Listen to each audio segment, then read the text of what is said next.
Now, away from Nigeria to South Africa, John Steenhuisen has been re-elected as the federal leader of the Democratic Alliance for another term as the party's elective conference draws to a close. Steenhuisen, who was seeking a second term, and former Joburg Mayor Dr. Mfo Falate were the front-runners for the leadership at the party and looks to gain ground on the ANC in the 2024 national election. Delegates elected the leader, a federal chairperson, and 3 deputy federal chairpersons, while federal council members voted for the council's chairperson and 3 deputy chairpersons, and the federal finance chairperson, with Helen Azile announced the chairperson of the federal council after she ran uncontested. To discuss this with me right now, I am joined by Soli Malatse, a second Deputy Federal Chairperson, Democratic Alliance. Thank you for your time, Soli. Good evening to you, and it's a pleasure to be on your news channel. So let me start by saying first, congratulations on your appointment as the second Deputy Federal Chairperson of the party. I mean, the DA leader, John Steenhuisen, in a speech said he will be the next president and he can feel it, and he wants to correct the wrongs that the ANC has done. Take us through some of the DA's plans with the new executive. Thank you very much for the congratulations, and you're absolutely correct. When you listen to John Steenhuisen's speech, the central theme of his speech was that South Africa faces the prospect of 2 alternatives at the 2024 upcoming national and provincial elections. Those 2 prospects are a doomsday coalition of corruption between the ANC and the EFF, and an alternative coalition of opposition parties led by the Democratic Alliance, with parties that share common values of constitutionalism, rule of law, individual rights, and executive accountability. And what we are doing is to make sure that we keep that partnership, political partnership between the ANC and the EFF out of power in South Africa, because it would have devastating effects on governance in the country and the future of the country. If you look at the political collaboration between the ANC and the EFF, led to the destabilizing and collapse of governance in the metropolitan municipalities of Johannesburg and Ekurhuleni, and they had a stillborn attempt in Tshwane where their efforts failed until ultimately the DA-led coalition was restored to power. Steenhuisen said he wants to ensure that the ANC dips below 50% in the coming election, as he hopes for a coalition with other opposition parties. But he isn't willing to work with the EFF.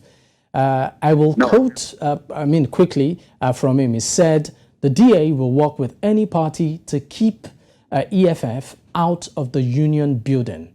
My question to you is this. What's so repulsive about the EFF, and how possible is it that the dream of ousting the ANC without the EFF?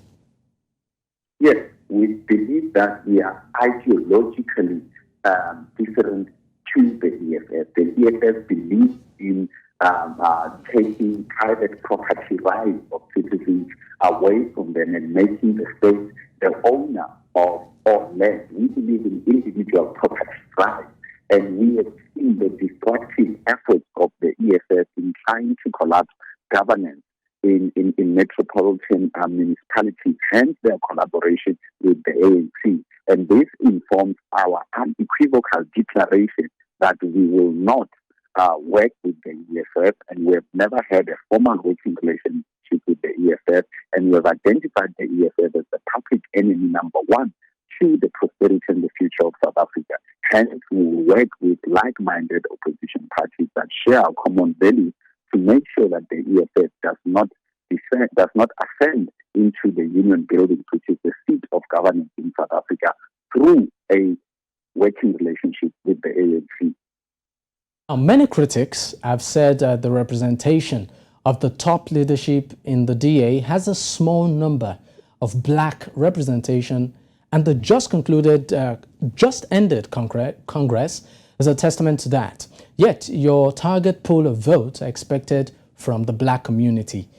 Now, how significant is this, and how does your party plan to win over a majority of black electorate? One of the DA's core values is non-racialism, and non-racialism informs the approach that our forefathers, the forefathers of our democracy, envisioned in pushing for this concept of the rainbow nation in South Africa, which is the coming together of different races, different backgrounds, different cultures into one nation, that is South African nation, right? If you look at the composition of the DA Federal Congress, it was the largest Congress in the history of the DA. It had the most diverse representation of delegates from different backgrounds, races, and culture. And that elected the leadership that it chose through a democratic process that produced leaders. And when you look at those leaders, the one common thread amongst them is a track record of consistent, proven leadership in the party.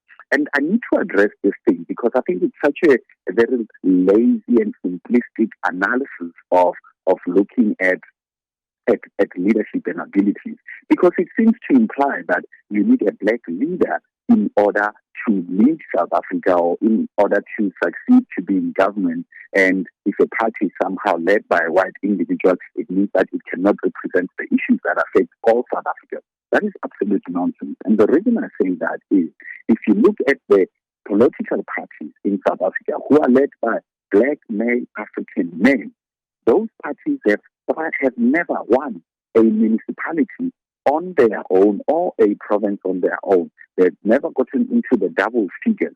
It is through the DA, which has been led by both a white person and a black man, that has gotten into power in a province in the Western Cape. Because ultimately, what South Africans care about is whether they are safe in their community, whether their lights are on, which are currently not on in South Africa due to load shedding, whether there are refugees removed in the streets, and whether they feel that there is a government that is making a decent and consistent effort to make them live lives of dignity. Much for your time, Sully. Thank you very much.